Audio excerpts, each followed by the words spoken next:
आणि आरोग्यदायी जीवनशैलीचा अंगीकार यावर या कार्यक्रमात भर देण्यात आला.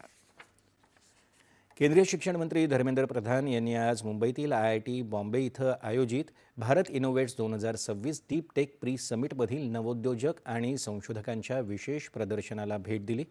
या भेटीदरम्यान प्रधान यांनी विविध उच्च तंत्रज्ञान क्षेत्रांतील नवोन्मेषकांशी संवाद साधला. यात प्रामुख्यानं ऊर्जा, हवामान आणि शाश्वतता, अंतराळ आणि संरक्षण, आरोग्य आणि वैद्यकीय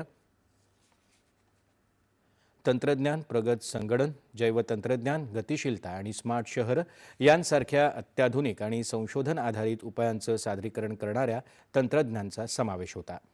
या विशेष प्रदर्शनाच्या पाहणीनंतर आणि संशोधकांशी केलेल्या संवादानंतर शिक्षण मंत्री आज याच परिषदेच्या मुख्य कार्यक्रमाला संबोधित करत आहेत. खरात प्रकरण अत्यंत गंभीर असून या प्रकरणी पीडितांना